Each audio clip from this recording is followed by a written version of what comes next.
امین والصلاة والسلام علی سید الانبیاء والمرسلین وعلی آلہ الطیبین وعلی صحبہ اجمعین اما بعد بسم اللہ الرحمن الرحیم باب ما جاء فی کراہیت کف الشعر فی الصلاۃ باب د بیان د مکرووالی د راغونډولو د ویختو کې په مانځه کې با ویخته نه راغونډي د دې وجه دا مکروه دي وجه دا ده چې ویختم سجده کوي ټول اندامونه خدای ته په سجده چې تی راغونډ کړه مخې د سجدې نه راواړی هلکه پې پوه شئ امام شافعي رحمه الله وایي چې کومې جامې په تنده مصلي دي دا هم سجده کوي دې وجې نه امام شافعي صاحب د دې نه منع کړې ده چې کومې کپړې په تنده مصلي دي هغه دې هم نه راغونډئ همداسې دې پرېږدي داسې پورې پوه شئ دویمه وجه یې دا ده چې په مانځه کې هغه هیئت جوړول پکار دي چې کوم د عزت او د وقار هیئت دي او چې ویښته ځوړند دي نو دا د هیئت او د وقار هیئت دی او چې ویښته دې دلته تړلي که نه داسې نو دا د وقار او د عزت هیئت نه دی لہذا په مانځه کې نه دی پکار بسم الله الرحمن الرحيم وبه قال حدثنا يحيى بن موسى قال حدثنا عبد الرزاق قال اخبرنا ابن جريج عن عمران بن موسى عن سعيد بن ابي سعيد المقبوري عن ابي رافع رضي الله عنه مر بالحسن بن علي وهو يصلي وقد قص زفرته في قفاه فحلها فالتفت اليه الحسن مغضبا ابو رافع په حسن ابن علي امام حسن باندې تیرېده او هغه مونځ کوه او راغوټه کړې ویښته کنڅۍ کړي وو په سټ کې فحلها هغه ورته کوله وکړه فالتفت الیه الحسن مغضبا حسن ورته وکتل رضی الله عنه په داسې حال کې چې غوسه و فقال اقبل على صلاتک مانځه مخه کا ولا کشر وکنه ولا تغضب مه غوسه کېږه فإني سمعت رسول الله صلی الله علیه وسلم یقول ذلک کفل الشیطان دا حصه د شیطان ده کفل په معنا د حصې سره او بعضې وایي نه کفل په معنا د حصې سره نه دی معنا دا ده چې دا لباس د شیطان دی الله وفي الباب عن ام سلمة وعبد الله بن عباس رضي الله عنه قال ابو عيسى حديث ابي رافع رضي الله عنه حديث حسن والعمل على هذا عند اهل العلم كرهوا ان يصلي الرجل وهو معقوس شعره عمران بن موسى هو القرشي المكي وهو اخو ايوب بن موسى باب ما جاء في التخشع في الصلاة عاجزی په مانځه کې خشوع هغه عاجزۍ ته وایي چې د سترګو سره او د سر سره تعلق او د آواز سره او د مرۍ سره آواز عاجزانه کې سر ښکته کې سترګې ځوړندې کې دې ته خشوع وایي او خضوع د زړه صفت دی د زړه کیفیت زړه خدای ته مایله کې زړه کې عاجزي راولي او مانځه کې خشوع او خضوع دواړه پکار دي هلکه پې پوه نه شئ نو خشوع په مانځه کې مطلوبه ده او خضوع پکې دی وجې نه زمونږ فقهاو لیکلي دي په قیام کې به د سجدې ځای لګورئ او په رکوع کې به د خپو لګورئ او په سجده کې به دې لګورئ نرمۍ د پوزې ته او په قاعده کې به دې سینې لګورئ ځکه دې کې عاجزي راځي عاجزي مطلوبه ده په مانځه کې مونږ نامنه لاندې لاسونه ږدو دې کې عاجزي ده او چې دلته کېدې نو دې کې او عاجزي نه وي وبه قال حدثنا سويد بن نصر قال حدثنا ابو الله بن قال حدثنا ليس بن سعد قال حدثنا عبد ربي بن سعيد عن عمران بن ابي انس عن عبد الله بن نافع بن العمياء عن ربيعة بن الحارث عن الفضل بن عباس رضي الله عنهما قال قال رسول الله صلى الله عليه وسلم الصلاة مثنى مثنى تشهد في كل ركعتين من دو رکعات ده تشهد ده په هر رکعتونو کې هر دو رکعتونو کې به تحیات وای او تخشع ده پکې او تضرع عاجزی ده پکې او تمسکن مسکینی ښکارا کول دی پکې وتقنع وتقنع يديك او لاسونه به اوچته یقول ترفعهما اوچته به الى ربك مستقبلا مخامخ به ببطونهما وجهك په خېټو د دې په مخونو د دې باندې مخ ته مخامخې داسې داسې د دې څه مطلب دی؟ د دې مطلب دا چې دنیا غمونه مې شاته وغورځول، صرف مولا ته بس مخامخ یم. وتقول وای به یا ربي یا ربي ومن لم يفعل ذلك فهو چا چې دا کار فهو کذا او کذا معنا فهو خداج دا مونځ دغه دی ناقص دی. ناقص دی د کیفیت په اعتبار سره، ګوره شریعت په اعتبار سره نه چې نور ارکان سمو کې کدا زړه کې دغه نیم خیر دی، عاجزي څه فرض او ضروري نه ده، ښه ده مستحبه ده. الا قال ابو عيسى وقال غير من المبارك في هذا الحديث من لم يفعل ذلك فهو خداج کذا کذا بځای خداج ویل دی. الا قال ابو عيسى سمعت محمد بن اسماعيل يقول روى شعبة هذا الحديث عن عبد ربه بن سعيد فاخطا في مواضع فقال عن انس بن ابي انس وهو عمران بن ابي انس وقال عن عبد الله بن الحارث وانما هو عبد الله بن نافع بن العمياء عن ربيعة بن الحارث وقال شعبة عن عبد الله بن الحارث عن المطلب عن النبي صلى الله عليه وسلم وانما هو عن ربيعة بن الحارث بن عبد المطلب عن الفضل بن عباس رضي الله عنهما عن النبي صلى الله عليه وسلم قال محمد بن حديث ليس النساء اصح من حديث شعبة. باب ما جاء فی کراهیت تشبیک بین الاصحاب په بیان د مکروهوالي د تشبیک د ګوتو په منځ کې په مانځ کې تشبیک د یو لاس ګوتې په بل لاس کې ورننه باسي دي ته تشبیک دا مکروه ده، په مانځ کې دا مکروه ده. تاسو په خبره پوه شئ چې تشبیک بنه کې الله. وبه قال حدثنا قتيبة قال حدثنا ليس بن سعد عن ابن عجلان عن سعيد المقبوري عن رجل عن كعب بن عجرة رضي الله عنه أن رسول الله صلى الله عليه وسلم قال إذا توضأ أحدكم فأحسن وضوءه ثم خرج عامدا إلى المسجد فلا يشبكن بين أصابعه فإنه ګوتې دې په ګوتو کې نه ورانه باسي ځکه دی په مانځه کې لګیا دی، جومات ته چې لاړ شي لکه په مانځه کې چې الله. قال أبو عيسى حديث كعب بن عجرة رضي الله عنه رواه غير واحد عن ابن عجلان مثل حديث ليس رواه شريك عن محمد بن عجلان عن أبي هريرة رضي الله عنه عن النبي صلى الله عليه وسلم نحو هذا الحديث وحديث شريك غير محفوظ. باب ما جاء فی طول القیام بالصلاة اوږد ودرېدل په مانځه کې. زمونږ او د شوافیو اختلاف دی چې کثرت سجود غوره دی او که طول قیام غوره دی. شوافی وای تکثیر د رکوع د سجدې غوره دی، تاسو په پوه شئ. او موږ وای تطویل د قیام غوره دی چې ډېر سبق پکې ووایي دا غوره دی.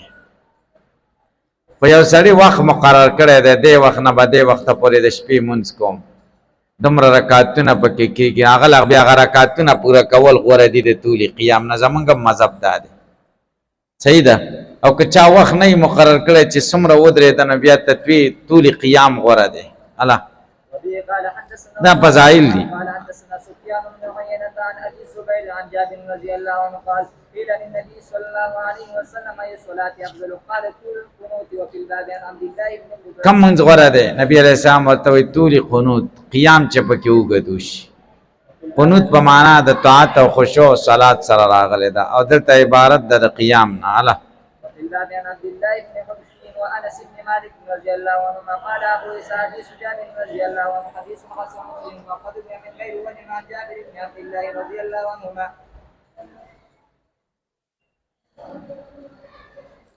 باب ما جاء فی کثرت الرکوع والسجود. بعد د بیان د کثرت رکوع او د سجدې کې چې رکوع دې ډیره وشي او سجدې ډیره وشي. مخکې طول قیام دا کثرت د رکوع سجود دا شوافیو مستدل دی. الله قال حدثنا ابو عمار قال حدثنا الوليد بن مسلم عن الاوزاعي قال حدثني الوليد بن هشام المعيطي قال حدثني معدان بن طلحه اليعمري قال لقيت ثوبان رضي الله عنه مولى رسول الله صلى الله عليه وسلم فقلت له كلني قال عملي ينفعني الله. ما ته داسې یو کار وښیه چې خدای پې ما ته پیدا راکړي او خدای مې پې جنت ته داخل کړي. ما نه چپ شملیه یوه زمانه ثم التفت الی، بیا ما ته وکړه فقال علیک بالسجود، لازم که په ځان سجدې. فإني سمعت رسول الله صلی الله علیه وسلم یقول ما من عبد یسجد لله سجدة، هیڅ یو بنده نشته چې خدای ته یوه سجده کوي الا رفعه الله بها درجة، خدای د ده درجه اوچتوي. وحت بها خطیئتا لری کئی د دنه بدے کې گناہ. قال معدان فلقیت ابا الدرداء فسألت عما سألت عنه ثوبان، هغه تپوس مې ته وکړ چې کم مې د ثوبان نه کړو. فقال عليك بالسجود، بزان لازم کا سجدی. فإني سمعت رسول الله صلی الله علیه وسلم يقول ما من عبد يسجد لله سجدة إلا رفعه الله بها درجة وحتى عنه بها خطيئة. الله. وفي الباب عن ابي هريره وابي فاطمه رضي الله عنهما قال ابو عيسى حديث ثوبان وابي الدرداء رضي الله عنهما في كثره الركوع والسجود حديث حسن صحيح. وقد اختلف اهل العلم في هذا، فقال بعضهم طول القيام في الصلاه افضل من كثره الركوع والسجود، وقال بعضهم كثره الركوع والسجود افضل من طول القيام. وقال احمد بن محمد قد روي عن النبي صلى الله عليه وسلم في هذا. نبی علیہ السلام نه دې باره کې دوه حدیث راغلي دي. ولم يقضي فيه بشيء، فیصله په یوم نه کړی نو دواړو کې چې د چا کومه خوښه یې دي کوي. وقال اسحاق اما بالنهار فكثرة الركوع والسجود واما بالليل فطول القيام الا ان يكون رجل له. مگر کې یو سړی دغه د پاره حصہ د شپې یاد یا علی فکثرت الرکوع والسجود فی هذا احب الیا، بیا ډېر رکوعګانې سجدې ما ته خوښې دي لانه یاتی علی جزئه وقد ربح کثرت الرکوع والسجود، ګټه کوي په کثرت رکوع او سجده کې. الله. قال ابو عيسى وانما قال اسحاق هذا لانه كذا وصف صلاه النبي صلى الله عليه وسلم بالليل وصف طول القيام، واما بالنهار فلم يوصف من صلاته من طول القيام ما وصف بالليل. باب ما جاء فی قتل الاسودین فی الصلاة، باب د بیان دغه حدیثو کې چې راغلي دي په باره د وجلو د مار او د لړم په مانځه کې. مار او د لړم وجل مانځه کې څنګه دي چې کله مار یا لړم په مانځه کې مصلی ته راشي، مصلی د پاره دا ضرور ده چې دا دواړه په مانځه کې وجه مونځ نه پاسې دي. هلکه په پوه شئ، او په دې شرط چې عمل کثیر ونشي، او که عمل کثیر وشي نو بیا وایي چې مونځ په بعضې وایي پاسې دیږي او بعضې وایي بیا هم نه پاسې. او که عمل کثیر ته ضرورت چې نو ښه دا ده چې بیا مونځ مات کړي. نو چې مونځ دې یو ځل شروع کړو بیا یې ماتې خو سړی ګناهګارېږي، خو دې ته دی چې مونځ مات کړه نو سړی نه ګناهګارېږي، ګناه پکې نشته. الله.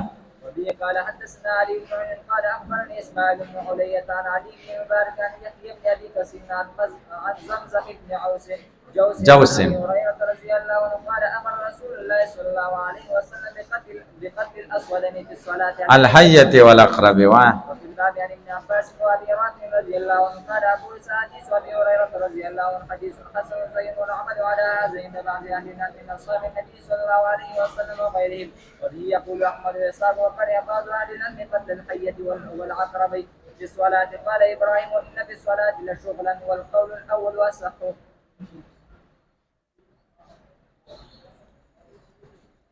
باب ما جاء فی سجدتي السهو قبل السلام، سجدی د سهو د سلام نه مخکې دي. یا لکه دا سجده د سهو به د سلام نه مخکې کې که وروسته، زمونږ مذهب دا دی چې د سلام نه به یې وروسته کې، او هغوی وایي چې د سلام نه به یې مخکې کې. دواړه روایات راغلي دي، او موږ هغې ته چې راغلي دي چې قبل السلام، نو د هغې سلام نه موږ هغه سلام د مانځه یادوو ښه، چې کوم باندې د مانځه نه خارجېږي. الله.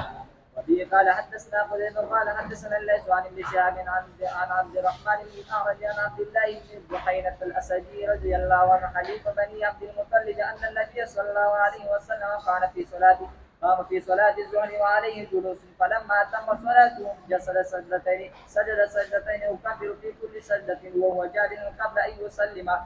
د ناسو مخکې د سلام نه او سجده یې وکړې دواړه خلکو ما او مکان ما نسیه من الجلوس، په ځای دغه چې څه د دی نه جلوس پاتې و، قاعده تې پاتې وه، اوله قاعده. ګورئ فلما تم صلاته سجد سجدتين يكبر في كل سجدتين وهو جالس قبل ان يسلم، سلام نه مخکې سجدې وکړي. هلکه زموږ مذهب کې دا دی چې سجده سهو د څه نه عبارت ده؟ بعضې وایي د تشهد نه عبارت ده، او دو سجدی دی او سلام دی، او بعضی وینا صرف سجدی دی.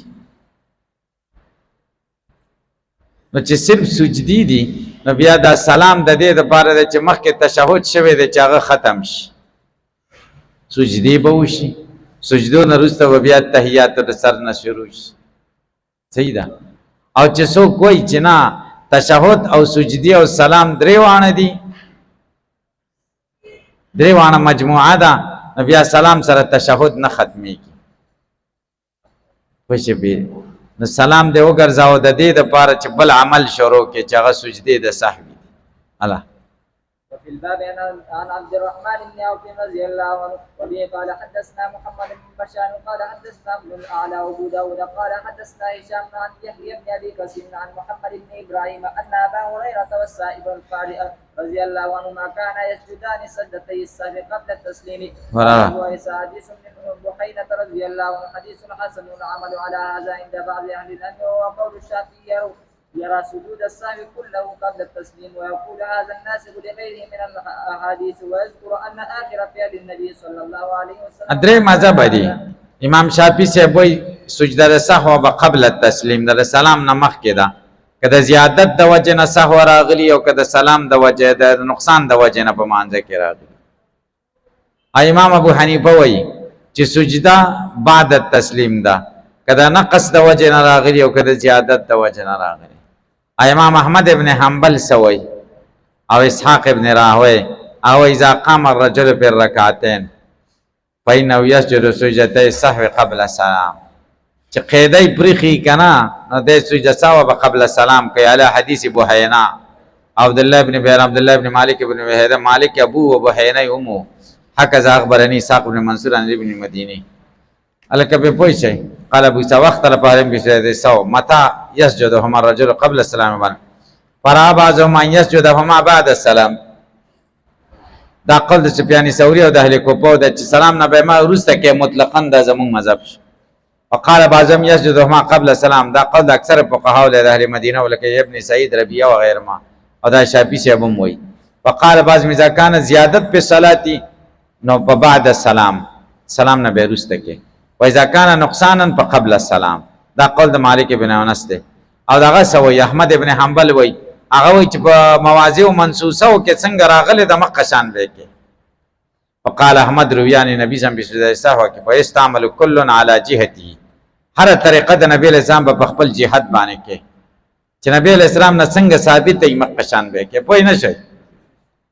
یرا اذا قام في الركعتين چې کله پاتې کې په دوه رکعاتونو کې هغه باندې عمل په حدیث ابن بحینا کې انه یسجدهما قبل السلام.